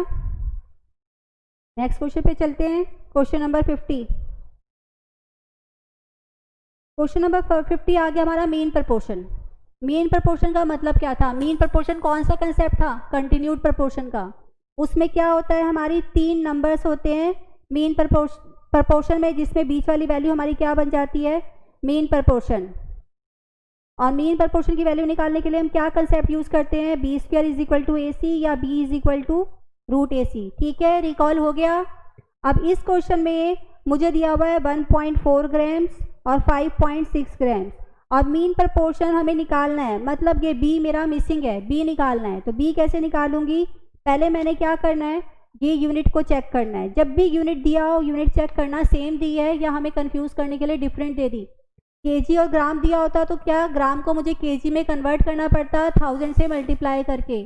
तो चेक जरूर करना जब भी ये यूनिट दें, क्योंकि बहुत शरीफ नहीं है भाई, बहुत क्या बिल्कुल भी शरीफ नहीं है। ये सोच के क्वेश्चन करो। अगर हमें यूनिट सेम नहीं दी हुई तो पहले यूनिट को कन्वर्ट करो फिर क्वेश्चन सॉल्व करो। एज इट इज सॉल्व करना शुरू कर दोगे तो गलत होने वाला है। ठीक है, अब बी की वैल्यू कैसे निकालेंगे? हम सीधा स्टेप पे जाएंगे क्योंकि हमें कम से कम लिखना है। 1.4 इंटू 5.6। अपना कैलकुलेटर उठाया हमने, 1.4 इंटू 5.6, ठीक है, इक्वल रूट, आंसर आ गया 2.8। अब यहाँ पर एक चीज़ देखो, मैंने दो टर्म्स मल्टीप्लाई की, 1.4 इंटू 5.6, ठीक है। अब आप कहोगे मैम आप बहुत जगह बोलते हो शॉर्टकट यूज़ करो, ट्रिक्स यूज़ करो, तो आप इक्वल क्यों दबा रहे हो? सीधा रूट भी तो दबा सकते हो। अगर मैं सीधा रूट दबा देती तो ये सिर्फ जो बाद में मैंने टाइप किया था ना 5.6, उसका रूट दिखाएगा, मल्टीप्लिकेशन का रूट नहीं दिखाएगा। तो इक्वल दबाना बहुत ज़रूरी है। पहले आप 1.4 इंटू 5.6 करोगे, फिर इक्वल दबाओगे, तब रूट का बटन प्रेस करोगे। अगर आपने इक्वल दबाए बिना रूट का बटन प्रेस कर दिया तो ये सिर्फ 5.6 का रूट दिखाएगा, मल्टीप्लिकेशन का रूट नहीं दिखाएगा, गलत हो जाएगा। चेक करना आप खुद करके। 1.4 इंटू 5.6, पहले मैंने मल्टीप्लिकेशन निकाला फिर रूट दबाया तो सही आंसर आया। अगर मैं 1.4 इंटू 5.6 करके रूट दबा दूंगी तो ये सिर्फ 5.6 का रूट दिखाएगा, मल्टीप्लिकेशन का नहीं, और आंसर मेरा गलत हो जाएगा। ध्यान रखना ये चीज़, ठीक है। तो आंसर क्या आ गया? 2.8, और आंसर देखते हैं तो ऑप्शन जाता है हमारा बी। नोट करो क्वेश्चन नंबर 50, मीन प्रपोर्शन का हमारा क्वेश्चन है ये।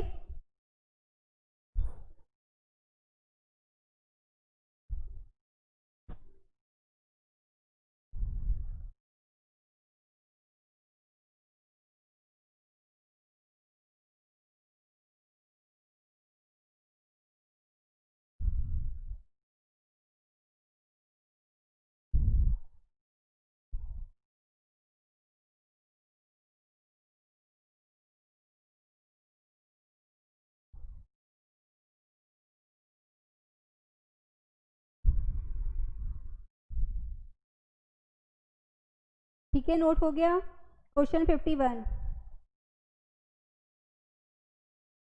क्वेश्चन 51 हमें दिया हुआ है a by B is equal to a by 4 is equal to b by 5 is equal to c by 9, और हमें निकालना है a plus B plus C divide में c, इसकी क्या वैल्यू होगी।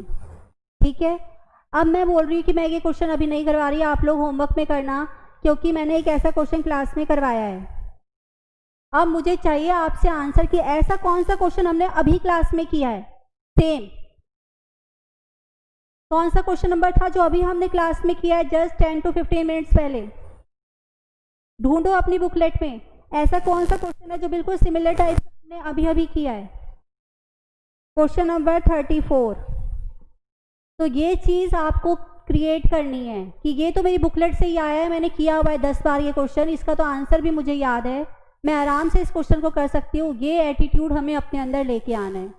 अरे ये क्वेश्चन तो मैंने 4 बार किया हुआ है, इसका तो आंसर भी मुझे याद है, मैं आराम से कर सकती हूँ, बस मुझे क्रॉस चेक करना है। ये एटीट्यूड हमें क्रिएट करना है प्रैक्टिस कर करके।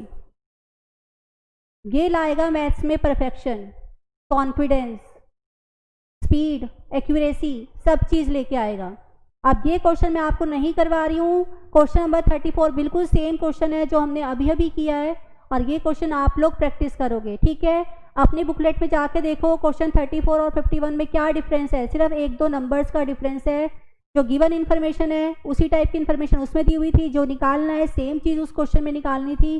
कुछ भी फर्क नहीं है, सिर्फ नंबर्स एक दो इधर उधर कर दिए, ठीक है। ये क्वेश्चन आप लोग होमवर्क में करोगे। Question number 52।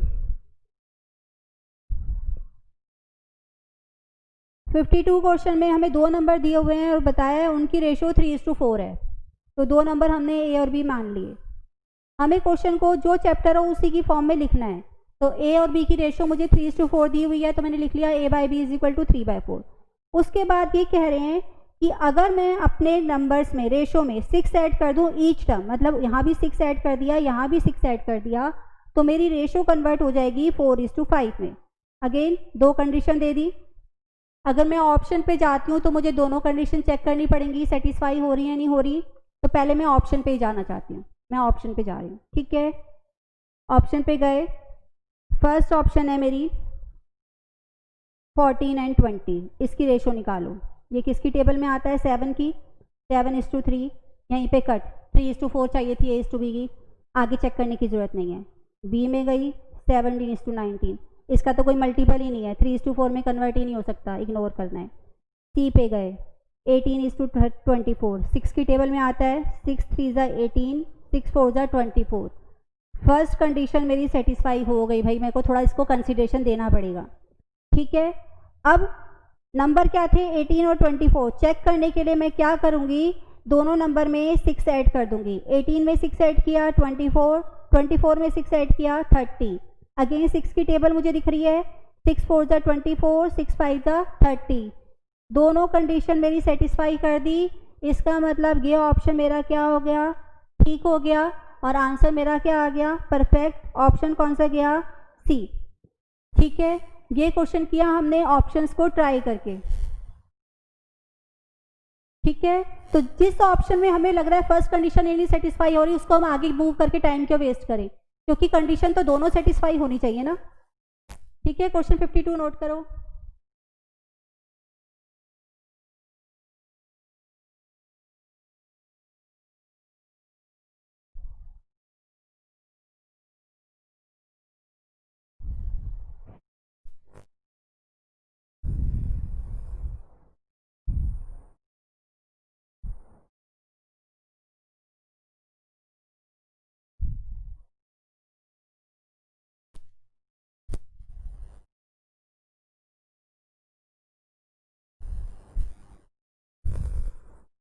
ठीक है, नोट हो गया। Question number 53।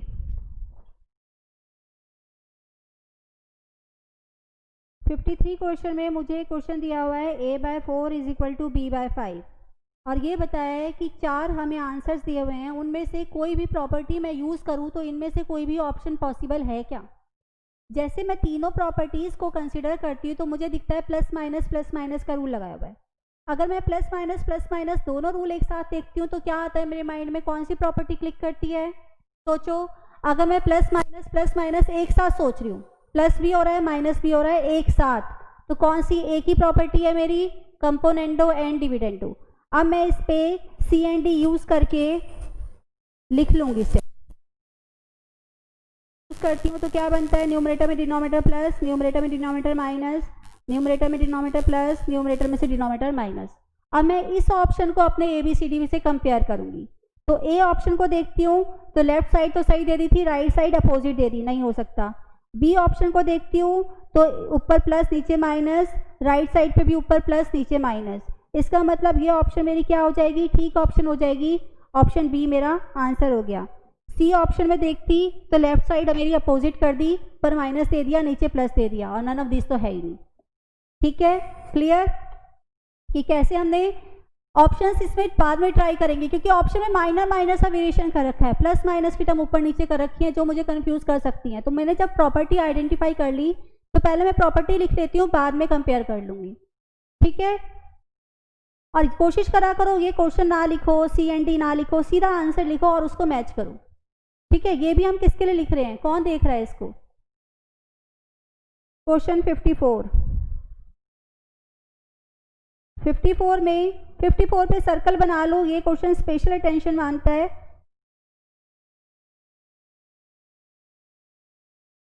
इसकी वैल्यू मुझे निकालनी है। ठीक है, तो सबसे पहले हमें देखना है हमें चाहिए क्या क्या। इसको मैं पूरे स्टेप्स लिख के करूंगी, लेकिन बाद में आप शॉर्टकट में उसको अपने हिसाब से कन्वर्ट कर सकते हो कि ये वाले स्टेप जरूरत नहीं है, ये तो मुझे समझ में आ गए, मेरे माइंड में आ गए हैं कैसे हुए। लेकिन मैं कोशिश करूंगी सारे स्टेप्स लिखूं जिससे आपको क्वेश्चन अच्छे से क्लियर हो जाए। ठीक है, इस क्वेश्चन को हम दो पार्ट में बांटते हैं, ये फर्स्ट पार्ट, ये सेकेंड पार्ट, और दोनों पार्ट सॉल्व करके हम आंसर निकाल देंगे। ठीक है, तो पहले मैंने लिख लिया a by B is equal to 4/1। अब रूट का मतलब क्या है, सब डुप्लीकेट, तो मैंने सब डुप्लीकेट निकाला इसका, तो इस साइड भी रूट लगा दूंगी। अब मुझे ये पता है कि 4 का रूट क्या होता है, 2। अगर ऐसी कोई टर्म होती जिसका रूट मुझे नहीं पता होता तो मैं कैलकुलेटर से निकाल लेती, 4 एंड रूट 2 आ गया, और 1 का रूट तो 1 ही रहने वाला है। अब यहाँ मुझे a बाई बी नहीं चाहिए, b बाई a चाहिए, तो पहले मैं क्या यूज करूंगी, इन्वर्टेंडो। ठीक है, रिवर्स कर दिया, इन्वर्स कर दिया, b by a is equal to 1/4। ठीक, अब इसका सब डुप्लीकेट निकाला, b by a is equal to under root 1/4। इसका तो मैं कुछ नहीं बिगाड़ सकती, 1 का रूट 1 रहेगा, 4 का रूट 2 हो जाएगा। ये मेरा फर्स्ट पार्ट सॉल्व हो गया और ये मेरा सेकंड पार्ट सॉल्व हो गया। मुझे क्या निकालना था, इन दोनों का सम, तो root a by B plus root b by a is equal to 2/1 plus 1/2।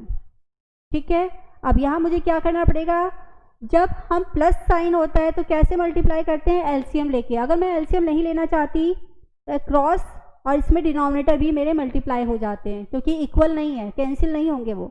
तो 2 2 ज़ा 4, 1 1 ज़ा 1, 2 1 ज़ा 2, तो आंसर क्या आ गया, 5/2। 5/2 को मैं अपने आंसर बुकलेट में चेक करती हूँ, तो ऑप्शन ए मेरा करेक्ट आंसर है। ठीक है, पहले हमने इसका एक पार्ट सॉल्व किया, a बाई बी था, रूट बना हुआ था तो उसका सब डुप्लीकेट निकाल दिया। दूसरी साइड b बाई a था, तो पहले मेन रेशो का इन्वर्टेंडो निकाला, फिर उसका सब डुप्लीकेट करा और दोनों आंसर को ऐड कर दिया, तो मेन जो आंसर हमें चाहिए था वो आ गया। क्वेश्चन 54 नोट करो और आराम से समझ के नोट करो, और इस क्वेश्चन पे स्टार भी बनाओ।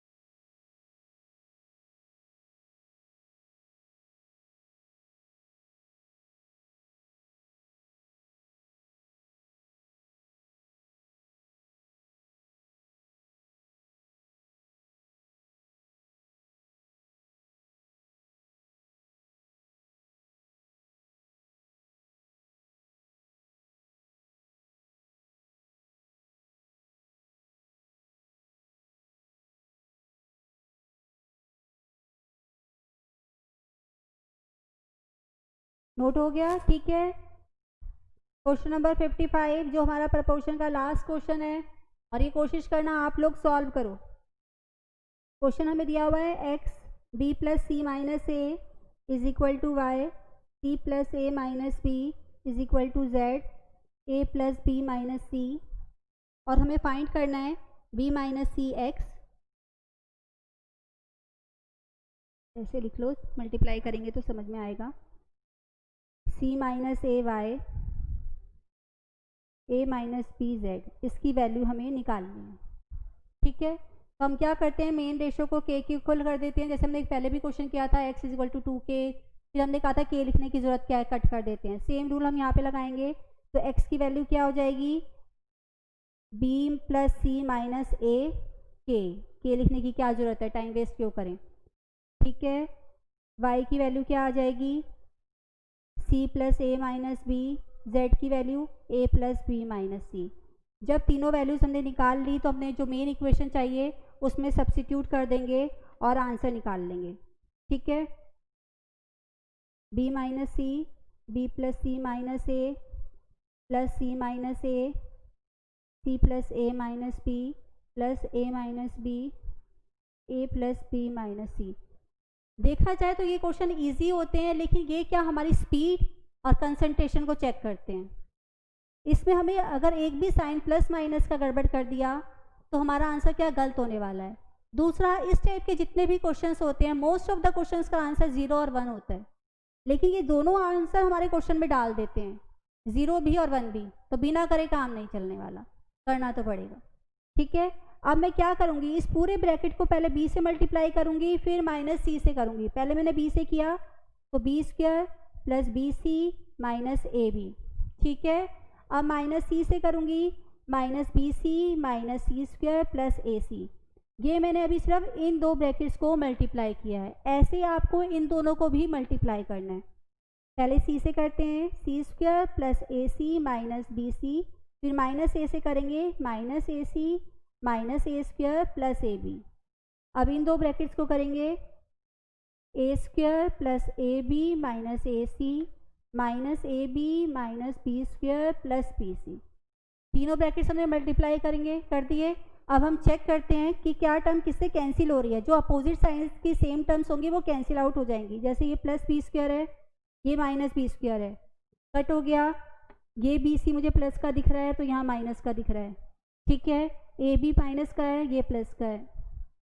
फिर बी सी मुझे दिखा, ये बी सी से B C cancel, minus C square plus C square, ये रहा हमारा, plus A C minus A C minus A square plus A square plus A B minus A B. अब plus ए सी minus ए C, सारी term cancel हो गई, answer क्या आ गया, 0। ठीक है, इसको नोट डाउन करो और कोशिश करना मल्टीप्लिकेशन आप अपने लेवल पे करो, मेरी वाली मल्टीप्लिकेशन कॉपी मत करना, अपनी मल्टीप्लिकेशन करना और स्पीड भी देखना और साइंस भी देखना आपने प्लस माइनस सही लगा रहे हो या नहीं, सारी टर्म कैंसिल आउट हो रही है या नहीं। क्योंकि आंसर तो आपने देख लिया 0 आ रहा है, बी ऑप्शन आपका ठीक है, लेकिन आपकी भी सारी टर्म्स कैंसिल हो रही हैं या नहीं, सही अप्लाई हो रही है नहीं हो रही, ये चेक करो।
क्लियर है, हो गया।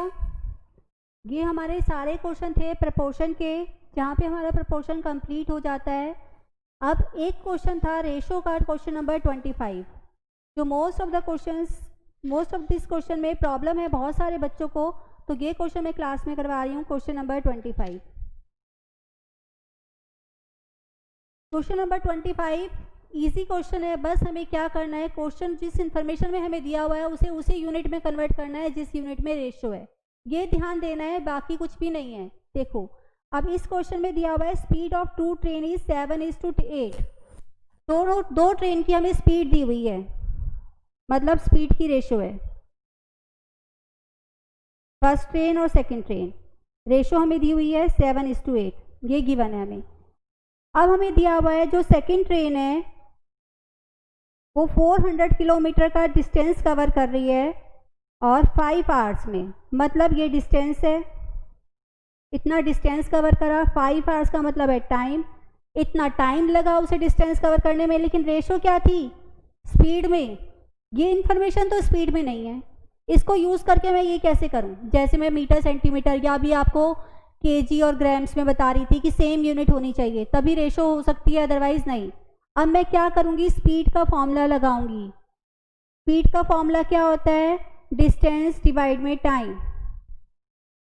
मैंने 400 किलोमीटर का डिस्टेंस 5 आवर में कवर किया, तो इसका मतलब मेरी स्पीड क्या थी, 80 किलोमीटर पर आवर। मैं इस स्पीड से ट्रैवल कर रही थी, चाहे जिस भी तरह से कर रही हूँ, लेकिन इस स्पीड से मैं ट्रैवल कर रही थी, तब मैंने इतना डिस्टेंस इतने घंटे में कवर किया, अदरवाइज मैं नहीं कर पाती। ठीक है, ये जो भी इंफॉर्मेशन है किसकी है, सेकंड ट्रेन की है, और ये स्पीड मांग रहे हैं हमसे फर्स्ट ट्रेन की। अब दोनों सेम ट्रेन की इंफॉर्मेशन है और दोनों स्पीड हैं, तो दोनों इक्वल होने चाहिए। ठीक है, इसका मतलब इसको मैंने किससे मल्टीप्लाई किया होगा, 10 से, तो इसको भी किससे मल्टीप्लाई करूंगी, 10 से, तो x की वैल्यू क्या आ गई, 70 किलोमीटर पर आवर। ठीक है, क्लियर है। यूनिट देखो, यूनिट सेम होनी चाहिए, तभी हम रेशो में कन्वर्ट कर सकते हैं, अदरवाइज नहीं कन्वर्ट कर सकते। ये क्वेश्चन मैंने इसीलिए पेंडिंग छोड़ा था कि आप यूनिट वाली बात आइडेंटिफाई करो, और जब इतनी ज़्यादा प्रॉब्लम इस क्वेश्चन में आएगी तो आप कभी भूलोगे नहीं, इसलिए मैंने इस क्वेश्चन को होल्ड पे डाल रखा था और अब करवाया। ये नहीं था कि मैं नोटिस नहीं कर रही थी, नोटिस में था मेरी, लेकिन मैं चाहती थी कि आप टाइम लगाओ इस क्वेश्चन को। और फिर हमेशा याद रखो ये वाला पॉइंट कि यूनिट हमें बहुत ध्यान से देखनी है।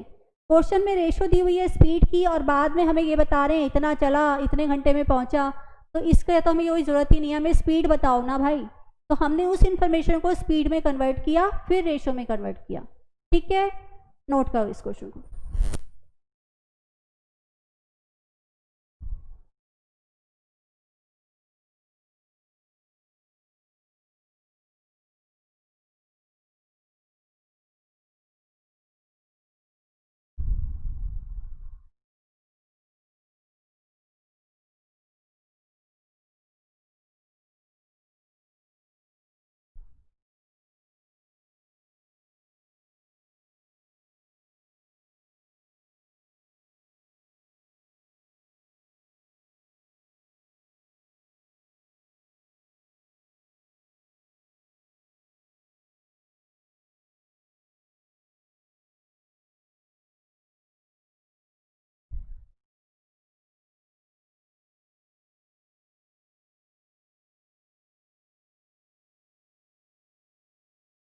ठीक है, नोट हो गया।